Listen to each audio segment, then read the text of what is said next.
Hi hello வணக்கம், எல்லோரும் எப்படி இருக்கீங்க? இது ஜனவரி 17 காணும் பொங்கல் அன்றைக்கி எடுத்த வீடியோங்க. எங்கள் ஊரில் பூக்கட்டுற நோம்பின்னு சொல்லுவோம். நமக்கு அன்றைக்கி வேலை இல்லை அப்படிங்கிறதுனால காலையிலே நானும் பனியும் போட்டி போட்டுட்டு குளிச்சுட்டு கிளம்பியாச்சு. ஷார்ப்பாக 6 மணிக்கு வண்டியில் எலும்புச்சம்பளத்தை வச்சு போகலாம் ரைட் அப்படின்னு கிளம்பிட்டோம். எங்கே போகிறோம் அப்படின்னு தான் யோசிக்கிறீங்க. எங்கள் ரூட் காங்கேயம் கீரனூர், எங்கள் குலதெய்வம் கோயிலுக்கு வந்து கிளம்பிட்டோங்க. நம்ம வைத்த நிரப்புறமோ இல்லையோ வண்டி வைத்து நிரப்பியே ஆகணும். அதனால் முதல்ல அந்த பயவள்ளிக்கு பெட்ரோல் போட்டுட்டு அப்படியே திரும்பி பார்த்தோம்னு வச்சுக்கோங்களேன், சூப்பராக இருக்குல்ல சன்னு. அப்போ தான் லைட்டாக எட்டி பார்த்தோம், குளிர் வேற டெங் டெங் டெங் டெங் நடிங்கிட்டே இருந்தது.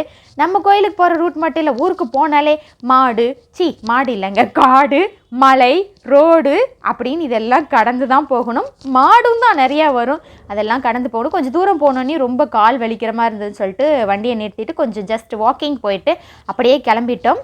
அப்புறம் போனோன்னே என்ன அமராவதி யார் இதெல்லாம் பார்த்து 1.5 வருஷத்துக்கு மேலே ஆயிடுச்சு, நடுவில் வரவே இல்லை. பார்த்தோன்னே ஒரே குஷியாக இருந்தது. ஆனாலும் தண்ணி நிறையா போகலை, அப்படி ஃபுல்லாக அப்படியே மேலே போச்சுன்னா இவ்வளோ நல்லாயிருக்கும். கொஞ்சமாக தான் போச்சு, ஆனாலும் பார்க்க ரொம்ப நல்லா இருந்ததுங்க. பின்னாடி தென்னந்தோப்புலாம் பார்க்க அவ்வளோ சூப்பராக இருந்தது. அப்படியே அங்கே ஒரு குட்டி வாக் போயிட்டு அப்புறம் என்ன, நோம்பி நாள் எதுவும் ஹோட்டல்லாம் பெருசாக இல்லை, அதுக்காக வைத்த பட்னி போட முடியுமா அப்படின்ட்டு ஒரு டீ கடையில் நின்று ஆளுக்கு 2 வடை சாப்பிட்டுட்டு டேடி மம்மி வந்து டீ குடித்தாங்க. நம்ம டீ குடிக்க மாட்டோம் இல்லையா, அதனால் வடையோடு ஸ்டாப் பண்ணியாச்சு. அப்புறம் கிளம்பிட்டோங்க. இது வந்து தாராபுரம் டு காங்கேயம் ரோடு. தைப்பூசங்கிறதுனால பாத யாத்திரை பக்தர்கள் பாத யாத்திரையாக நடந்து போகிறது கூட நமக்கு பிரச்சனை இல்லைங்க. ஆனால் அவங்களுக்கு ஆளுக்கு ஒரு வண்டி அணிவகுத்து போச்சு. ஒரு வழியாக காங்கேயம் 4 ரோடு வந்துட்டோம். 4 ரோட்லேயும் இருந்து 4 வண்டியும் வந்துக்கிட்டே தான் இருந்தது. நேராக போய் முந்தின நாளே வந்து கோயிலேருந்து கேட்டாச்சு என்னென்ன அபிஷேகத்துக்கு வேணும்னு சொல்லிட்டு. ஸோ காங்கேயத்திலே வந்து வாங்கிட்டு போயிடலாம் அப்படின்னு நிறுத்தியாச்சு. காங்கேயமில் வந்து முதல்ல வந்து பாலும் தயிர் வாங்குறதுக்காக நம்ம கவுண்டர் பால் பண்ணிக்கு போயிட்டு அடுத்து பக்கத்துலேயே கார்த்திகா சில்ஸ். இங்கே எதுக்கு வந்திருக்கோம் அப்படின்னா, அம்மனுக்கு சாத்துறதுக்கு புடவை. நான் எனக்கு மட்டும் பார்த்து புடவை எடுக்க மாட்டேங்க, என்னோட அம்மனுக்கும் பார்த்து நல்ல புடவையாக எனக்கு ரொம்ப பிடிச்சதாக பார்த்து தான் எடுப்பேன். அந்த பிங்க் கலர்லாம் ஆல்ரெடி வந்து அம்மனுக்கு வந்து சாத்திட்டோம், அதனால் இந்த க்ரீன் கலர் பாருன்னு அப்பா கொடுத்தாங்க. யோசிச்சு பார்த்தேன், நல்லா இருந்தது. இது வந்து எடுக்காத கலர் அப்படின்னு அதை எடுத்தாச்சு. அதுக்கப்புறம் என்ன, பூ, மாலை, வாழைப்பழம் வந்து அபிஷேகத்துக்கு தனியாக, பஞ்சாமரத்துக்கு தனியாக, சாமிக்கு வைக்கிறது தனியான்னு 2 வகையாக வாங்கியாச்சு. அப்புறம் என்ன, சாமிக்கு அபிஷேகம் பண்ணுறதுக்கு இளநீ எல்லாம் வாங்கிட்டு கோயில் வந்து சேர்ந்துட்டோங்க. ஆளுக்கு ஒரு செட்டு பை, சரியான வெயிட்டு, எல்லாமே தூக்கிட்டு போயாச்சு. அம்மா எனக்கு பின்னாடி வந்து ஒரு செட்டு தூக்கிட்டு வந்தாங்க. கோயிலுக்குள்ளே வந்தோடனே ஒரு மாதிரி அவ்வளோ சந்தோஷமாக இருந்தது. நடுவில் வந்து ஒரு வருஷம் வராதனால கொஞ்சம் ஃபீலிங்ஸ் ஆகிடுச்சு. வர முடியாத சூழலில் சென்னையிலேயே மாட்டிக்கிட்டோம். எங்கள் கோயிலில் பார்த்தீங்கன்னா பொங்கல் வைக்கிறதுக்கு பொங்கல் பானை ஆல்ரெடி அங்கே இருக்குங்க. நம்ம போய் அதை எடுத்து நம்மக்கிட்ட எவ்வளோ அரிசி இருக்கோ அதுக்கேற்ற மாதிரி பானை எடுத்துக்கணும். எங்கள் அப்பா வேறு சீக்கிரம் ஓடுங்கள், சீக்கிரம் பொங்கல் வையுங்கள், உச்சிக்கால பூஜைக்குள் பொங்கல் வைத்தாக வேணும்னு பின்னாடி காமெடி பண்ணிகிட்டு இருந்தார். அதனால் எங்கள் அம்மா குடுகுடுன்னு ஓடி போய் பொங்கலுக்கு தேவையானதெல்லாம் ரெடி பண்ணிகிட்டு இருந்தாங்க. நான் அவங்களுக்கு அப்பப்போ ஹெல்ப் பண்ணிக்கிட்டு வீடியோவும் எடுத்துக்கிட்டு இருந்தேன். என்னுடைய தந்தை குலம் எங்கே போனார் அப்படின்னா விறகு வாங்க போனார். எங்கள் கோயிலில் வந்து இந்த மாதிரி அடுப்பு ஆல்ரெடி வந்து செட்டாகவே இருக்குங்க, அது தனியாக வெளியிலேயே இருக்குது. அங்கே வந்து நம்ம விறகு மட்டும் வாங்கி பொங்கல் வச்சா போதும். அம்மா வந்து ஒரு வழியாக பொங்கல் ஊற்றிட்டாங்க. இனி அடுத்து வந்து கல்லில் தூக்கி வைக்கிறதுக்கு வைக்கலாமா வேண்டாமான்னு யோசித்து ஒரு வழியாக தூக்கி வச்சுட்டாங்க. அப்புறம் என்ன, ஒரு வழியாக தீ மூட்டி பொங்கல் வந்து ஸ்டார்ட் பண்ணிட்டோங்க. நீங்களும் வந்து எல்லோரும் நல்லா இருக்கணும்னு வேண்டிக்கோங்க. ஏன்னா எங்களோட சைடில் வந்து இந்த பொங்கல் பொங்கறதை வச்சு தான் நம்மளுடைய வாழ்க்கை எப்படி இருக்கும் அப்படிங்கிறதே வந்து சொல்லுவாங்க. ஆனால் இப்போல்லாம் வந்து பொங்கலை வந்து அரிசி முன்னாடியே போட்டு பொங்கல் வேறு மாதிரி வைப்பாங்க. நம்மளுது அப்படி கிடையாது. இந்த தண்ணி பொங்கி வந்து பொங்கலாக விழுகிறதுல தான் எல்லாமே கணிப்பாங்க. ஒரு வழியாக பொங்கலும் பொங்கிடுச்சு. பொங்கல் பொங்குனதை வந்து நான் எப்பவுமே வீடியோ எடுக்க மாட்டேன், ஏன்னா அதுலேயும் சாமி இருக்குங்கிறனால நான் எடுக்க மாட்டேன். அப்புறம் என்ன, அரிசியை போட்டுட்டு பொங்கல் எடுத்துகிட்டு உள்ளே போயாச்சுங்க.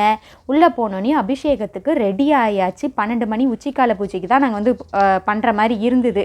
எல்லாம் சாமியெல்லாம் பார்த்துட்டு கோபுரத்தெல்லாம் பார்த்துட்டு உள்ளே போய் உக்காந்தாச்சுங்க. ஸ்க்ரீன் போட்டிருந்தாங்க. இப்போயும் வந்து கர்ப்பகிரகத்தில் இருக்க சாமியை நான் எப்போவுமே எடுக்க மாட்டேன். ஒரு வழியாக சாமியெல்லாம் கும்பிட்டு நம்மளோட பொங்கலையும் எடுத்துகிட்டு வந்தாச்சு. அவங்க வந்து ஆல்ரெடி பஞ்சாமிர்தம்லாம் ரெடி பண்ணி வச்சுட்டாங்க.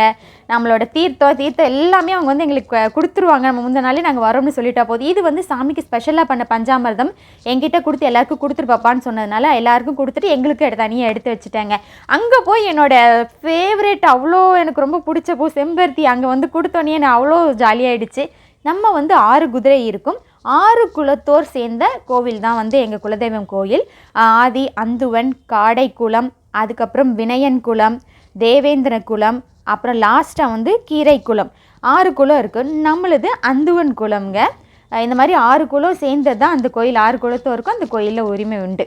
அப்படியே கோயிலெல்லாம் வந்து சுற்றி பார்த்துட்டு அப்புறம் என்ன கல்வெட்டு பார்க்க போயிட்டோம். அப்பப்போ பார்ப்போம், ஆனால் எங்கே இருக்குது அப்படிங்கிறது மறந்து போயிடுச்சு. அதனால் நானும் எங்கள் அம்மாவும் நம்ம பேர் எங்கே இருக்குது அப்படின்னு சொல்லி ஆராய்ச்சி பண்ணிகிட்டு இருந்தோம். அப்புறம் டைம் ஆகிடுச்சு. இவ்வளோ கல்வெட்டு கோயில் ஃபுல்லாக சுற்றியே கல்வெட்டு தான் இருக்குது, இதில் போய் நம்ம எங்கேன்னு தேடுறதுன்ட்டு வெளில வந்தால் கோயில் அந்த பக்கம் வடவர்த்தாலியில் போகிற என்ட்ரன்ஸில் வந்து இந்த பிள்ளையார் இருப்பார். இந்த பிள்ளையார் கையில் பார்த்தீங்கன்னா அம்மன் இருப்பாங்க. அப்படியே சாவியை வந்து கொடுத்து வண்டிக்கு பூஜையும் போட்டுற சொல்லி பூஜையும் போட்டாச்சு. ஐயர் வந்து என் கையிலேயே திருப்பி வந்து சாவியை கொடுத்துட்டாரு, இந்தாம்மா பாப்பா அப்படின்ட்டு. அதனால் வந்து திருப்பி அப்பாக்கிட்டேயே நான் சாவி கொடுத்து வண்டியை ஸ்டார்ட் பண்ணுங்கப்பான்ட்டேன். ஆக்சுவலாக அவங்க ஐயர் கிடையாதுங்க, எங்கள் சைடில் வந்து ஐயர்லாம் சொல்ல மாட்டோம், ஐயர் கிடையாது, நான் தெரியாமல் சொல்லிட்டேன்.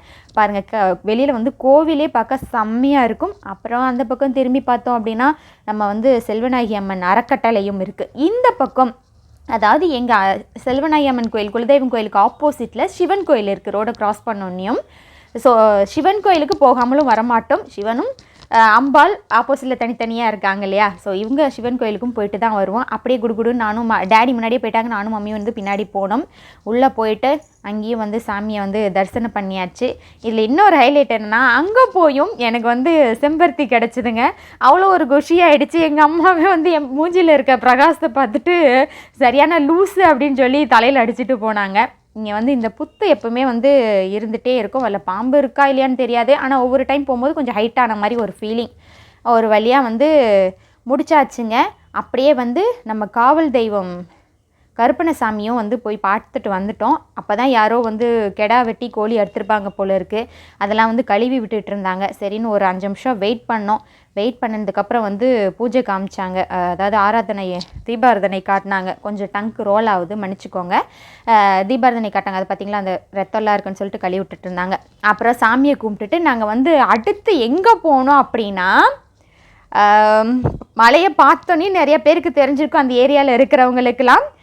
ஆமாங்க, சென்னிமலைக்கு தான் வந்து நாங்கள் போயிட்டோம். எப்பயுமே வந்து அங்கே போயிட்டு சென்னிமலை போகாமல் வரவே மாட்டோம். ஒரு வழியாக வந்து மலை அடிவாரத்துக்கு வந்தாச்சு. வந்துட்டு அப்புறம் என்ன, முருகருக்கு மாலை வாங்காமல் போனால் எப்படி அப்படின்ட்டு அவருக்கான மாலையும் வந்து வாங்கிட்டோம். அப்படியே முன்னாடி போனால் நீயும் அம்மாவும் பின்னாடி வாங்க, நான் போய் வண்டிக்கு வந்து டோக்கன் வாங்குறேன் அப்படின்னு மலைக்கு போகிறதுக்குன்னு சொல்லிட்டு அப்பா வாங்கினாங்க. வந்து மலையிலேயே வந்து வண்டியிலேயே வந்து மலைக்கு போக ஆரம்பிச்சிட்டோம். ஜாலியாக இருக்கும். நான் வந்து வீடியோ எடுத்துகிட்டு இருந்தேன், அதனால் ரொம்ப நேரம் எடுக்கலை. ஏன்னா போகிற ரூட் வந்து கொஞ்சம் மலைப்பகுதி அப்படிங்கிறனால ஃபோன் வச்சு வித்தா காட்டக்கூடாது அப்படிங்கிறதுனால ஒரு ஜஸ்ட் செகண்டில் எடுத்துகிட்டு அப்புறம் சமத்தா உட்காந்துக்கிட்டேன். அப்போ இந்த டேர்னிங்லலாம் வரும்போது ஸ்வாய் அப்படிங்கிறது நல்லாயிருக்கும். யாம் இருக்க பயமேன், முருகர் இருக்க பயமேன். ஒரு வழியாக வந்து மலைக்கு வந்தாச்சுங்க. ஒரு மாதிரி இருந்தது. இங்கேயும் வந்து ரொம்ப நாள் ஆயிடுச்சு. வந்தோடனே ஜாலியாக இருந்தது. அப்புறம் என்ன, உள்ளே போயாச்சு. நம்ம முருகரை பார்க்க வேண்டியது தான் பாக்கி. உள்ளே வந்து கேமரா வீடியோஸ்லாம் அலௌடு கிடையாது, அதனால் நான் அதிகமாக எங்கேயுமே எடுத்திருக்க மாட்டேங்க. கோபுரம் மட்டும், அப்புறம் கொடி, அது என்ன சொல்லுவோம் மறந்துட்டேங்க, கம்பம், கொடி கம்பம், ஞாபகம் வந்துடுச்சு, கொடிக்கம்பம், இது மட்டும்தான் எடுத்தேன். ஏன்னா உள்ளே அலௌடு கிடையாது. ஸோ அலௌடு இல்லைன்னு சொல்லி நம்ம அதே மீறி எடுக்கிறது வந்து சரியாக இருக்காது. இங்கே பாருங்கள், இவங்க பண்ணுற சேட்டையை, இவங்களுக்காகவே இங்கே நான் வருவேன். முதல்லலாம் வரும்போது இவனுங்க வந்து வத்தலும் தொத்தலுமாக இருப்பானுங்க, சாப்பிட்றதுக்கு எதுவும் இருக்காமல். இப்போ நல்லா கொழு கொழுன்னு இருக்கானுங்க. ஒரு வழியாக வந்து முருகரை பார்த்துட்டு விபூதியெல்லாம் வாங்கிட்டு எலுமிச்சம்பளம் வாங்கியாச்சுங்க. அப்புறம் என்ன, மேலே போகலாம் சித்தர் வகைக்கு போகலான்னு எங்கள் வீட்டில் இருக்க 2 ஜீவனையும் இழுத்துக்கிட்டு போயாச்சு.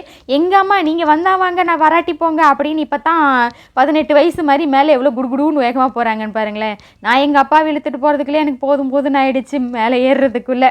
மேலே வந்து நம்ம பின்னாக்கு சித்தர் குகை இருக்குது, அதனால் அவரை பார்க்குறதுக்கு தான் வந்து போய்கிட்டு இருக்கோம். இது பார்த்திங்களா, மேலே உட்காந்து ஒருத்தர் கொய்யாக்கா சாப்பிட்டுக்கிட்டு இருக்காரு. ஒரு வழியாக வந்து பின்னாக்கு சித்தர் குகைக்கு வந்தாச்சு. முதல்லலாம் வந்தோம் அப்படின்னா, நான் கடைசியாக வரும்போது கூடங்க உள்ளே போய் சாமியை கும்பிட்டுட்டு உடனே வெளியில் வந்துடுவோம். இப்போ 1 வருஷத்துக்குள்ளே 1.5 வருஷத்துக்குள்ளே ஒரு புது சரித்திரத்தையே உருவாக்கிட்டாங்க. உள்ளே போய் அமைதியாக உட்காந்து தியானம் பண்ணிட்டு வரணும் அப்படிங்கிற ஒரு புது சரித்திரத்தையே உருவாக்கிட்டாங்க.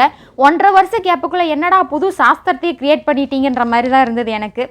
அப்புறம் என்ன வெளியில் வந்து நம்ம தன்னாசியப்பனை வந்து தரிசனம் பண்ணிவிட்டு அப்படியே வந்து பின்னாடி வியூ நல்லா இருந்தது. அங்கே சித்த நேரம் உட்காந்துருந்தேன். பக்கத்தில் ஒரு ஜீவன் இருந்தது. நானும் கிட்ட நெருங்கி போனேன். ஏதாவது பிராண்டிருமோன்னு ஒரு பயம் வேறு எனக்கு இருந்துக்கிட்டே இருந்தது. அப்புறம் என்ன நினச்சதோ தெரில, நம்மளோட பெரிய ஜந்து நம்ம பக்கத்தில் உட்காந்துருச்சுன்னு அது பாவம் குடுகுடுன்னு இறங்கி ஓடியே போச்சு. எங்கள் அப்பா உன்னைய பார்த்து பயந்து ஓடி போச்சுன்னு கலாய்ச்சிட்டு இருந்தாங்க. அப்புறம் கொஞ்சம் நேரம் உட்காந்துருந்து அங்கே ஒரு வீடியோவும் ஃபோட்டோவும் எடுத்துகிட்டு அப்புறம் என்னங்க கீழே வரையில் எங்கள் அம்மா வீடு கட்டியே ஆகணும்னு கட்டிக்கிட்டு இருந்தாங்க. இந்த வீடு கட்டுற கல்லடிக்கு வைக்கிற சாஸ்திரம் வந்து இங்கே சென்னிமலையில் தான் இருந்தது. ஃபஸ்ட்டு இங்கே தான் வந்து அதிகமாக அதோட ஃபேமஸ் இருந்தது. இப்போ எல்லா முருகன் கோயிலும் இருக்க ஆரம்பிச்சிருச்சு. கீழே வரையில் பார்த்தீங்களா எங்கள் அம்மா படிக்கட்டுலாம் வரமாட்டாங்க, அதில் தான் நடந்து வருவாங்க. இது வந்து மலைக்கு போகிறதுக்கான படிக்கட்டுங்க.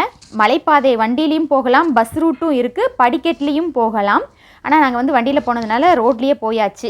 நம்ம சென்னிமலை முருகனை வந்து ஒரு வழியாக கும்பிட்டாச்சுங்க. ஆனால் தைப்பூசத்துக்கு வந்து கொடியேற்றுறதுக்கு முன்னாடியே நாங்கள் வந்து போயிட்டு வந்துட்டோம். அதனால் ஓரளவுக்கு தான் கூட்டம் இருந்தது, அதிகமாக இல்லை. பார்த்திங்களா வேல் பார்க்கவே வியூ பயங்கரமாக இருக்கும். எனக்கு ரொம்ப ரொம்ப பிடிக்கும். இதில் தான் வந்து படிக்கட்டில் வந்து மாடு வந்து சாமிக்கு வந்து அபிஷேகம் பண்ணுறதுக்கு எல்லாமே எடுத்துகிட்டு போகும்.